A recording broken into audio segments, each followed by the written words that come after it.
Hey all, truly great news in Ireland yesterday and a shot in the arm for all the freedom-loving people worldwide. So amazingly, we got a 2-1 defeat of a referendum to change our constitution to conform with globalists and NGO desires. And the government got it thrown right back in their face. So I think it's a hugely positive result, and it shows just how widely the awareness is growing of the monstrosity that's been rolling out over the past few years, with pandemics and the trans stuff and all of this kind of anti-women behavior, and just I could go on all day. So I'm going to briefly go through the story now and share the good news. So here's what happened. The globalists and politician puppets we have and NGOs, they all wanted to change our actual constitution. And I'll show you what they were at.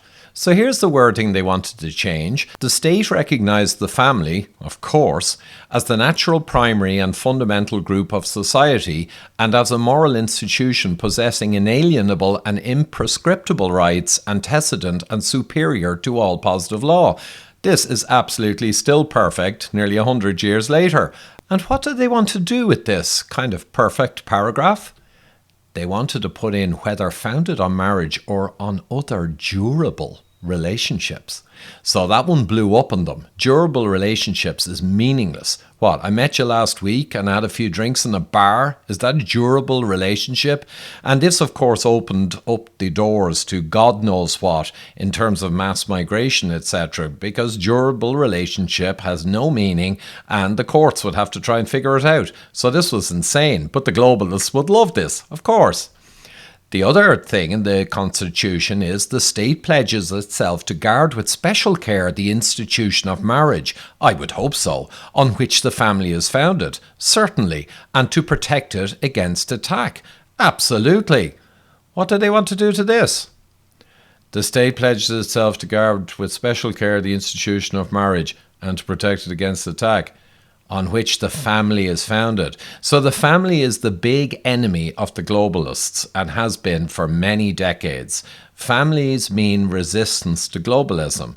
So you got to get rid of the family and make a nice little ant farm for yourself if you want to rule over it.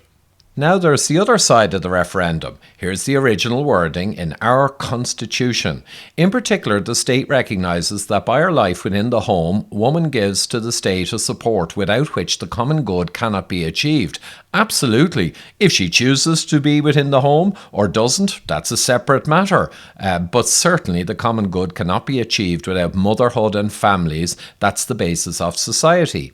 And the Constitution also said that the state shall therefore, obviously, endeavour to ensure that mothers shall not be obliged by economic necessity to engage in labour to the neglect of their duties in the home.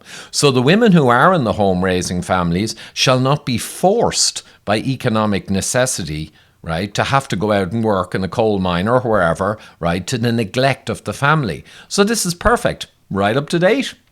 But this is what they wanted to put in instead.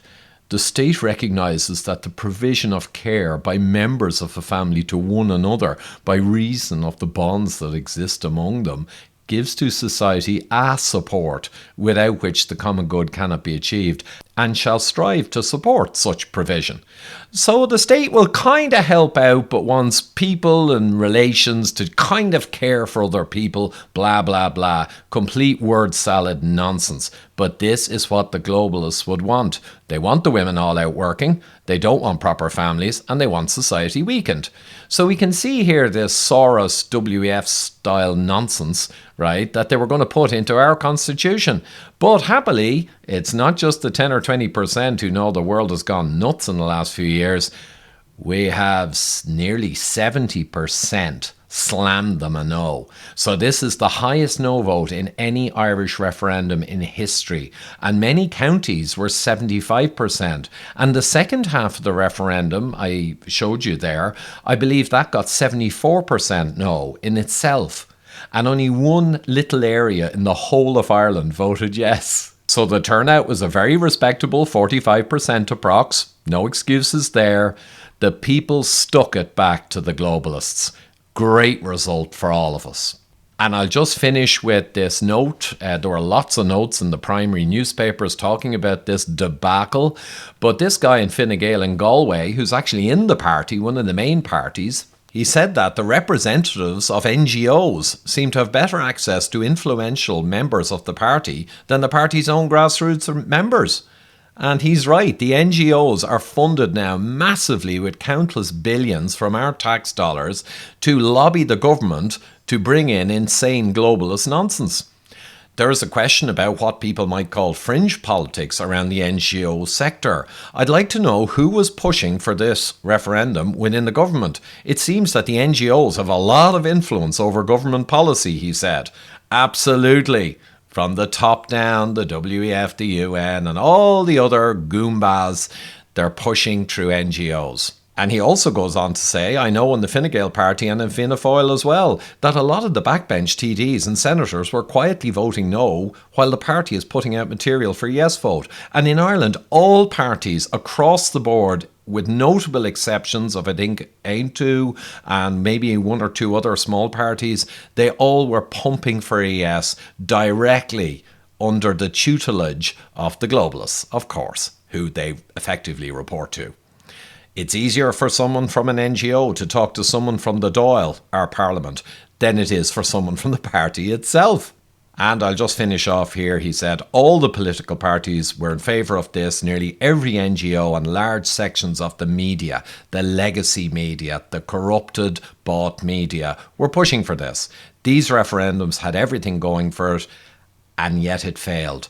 And it failed because the people are waking up. Hurrah! So that'll do it, folks. A great result for freedom lovers all over the world, and a great sign that the people are actually awakening in a very large scale, not just the 10 or 15% who have known everything has gone rotten since 2020, but much more broad-based rising.